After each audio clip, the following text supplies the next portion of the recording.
नमस्कार, आप देख रहे हैं न्यूज फॉर नेशन और मैं हूं सांत्वना आपके साथ। बिहार में नई सरकार का गठन हो चुका है और ये सरकार महागठबंधन की है, जहां नीतीश कुमार ने राजद का दामन थाम लिया है और इसी कड़ी में तेजस्वी यादव बिहार के नए डेप्यूटी चीफ मिनिस्टर बन चुके हैं।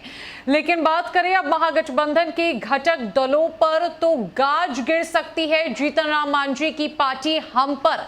ऐसा इसलिए क्योंकि जीतन राम मांझी की पार्टी हम को जितनी वैल्यू बिहार एनडीए के अंदर दी जाती थी, जितनी बातें उनकी बिहार एनडीए के अंदर मानी जाती थी, शायद अब वैसा नहीं होगा। उनकी बातों का वजन महागठबंधन के अंदर कम हो सकता है। जीतन राम मांझी का यूं कहे कि कद कम हो सकता है और उनकी पार्टी को मात्र एक विभाग से संतोष करना पड़ सकता है। दरअसल महागठबंधन की नई सरकार में जीतन राम मांझी की अगुवाई वाली हिंदुस्तानी अवाम मोर्चा यानी हम शामिल तो हुई है, लेकिन उसका रुतबा पहले वाला नहीं रहेगा। एनडीए की तुलना में नई गठबंधन में मांझी का कद छोटा हो सकता है। इसके पीछे वाजिब कारण भी है। एनडीए में भाजपा और जदयू के अलावा हम तीसरा घटक दल था, मगर महागठबंधन में 7 दलों की फौज है।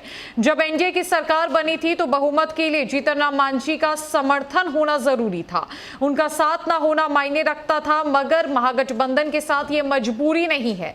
महागठबंधन की सरकार में बहुमत का आंकड़ा 122 से कहीं आगे 164 का है। महागठबंधन में राजद और जदयू के अलावा कांग्रेस और भाकपा माले भी है, जिनके विधायकों का आंकड़ा दहाई में है। इसके अलावा सीपीआई और सीपीएम भी हैं।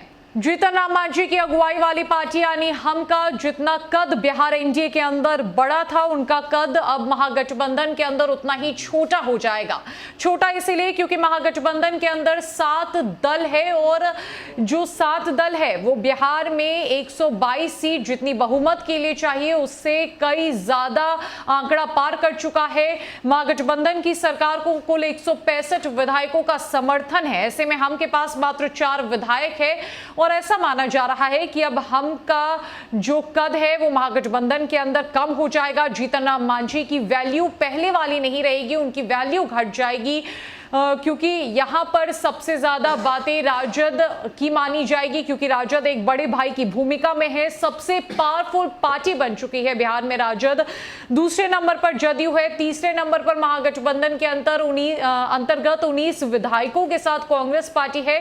तो इन 3 पार्टियों को महागठबंधन के अंदर अहम माना जा रहा है। हालांकि देखने वाली बात होगी कि आने वाले दिनों में जब महागठबंधन की सरकार चलने लगेगी तब किस पार्टी का कद कैसा होगा, किन की बातें सबसे ज्यादा रखी जाएगी। और यह भी कहा जा रहा है, हालांकि मंत्रिमंडल में किसको शामिल किया जाएगा उन चेहरों की सूची अभी तक तैयार नहीं हुई है। नामों की घोषणा अभी तक आधिकारिक तौर पर महागठबंधन की तरफ से नहीं की गई है, लेकिन ऐसे कयास लगाए जा रहे हैं कि जीतन राम मांझी की पार्टी को मात्र एक ही विभाग से संतोष करना पड़ सकता है। उनकी पार्टी से मात्र जो एक चेहरा है वो मंत्रिमंडल में शामिल हो सकता है।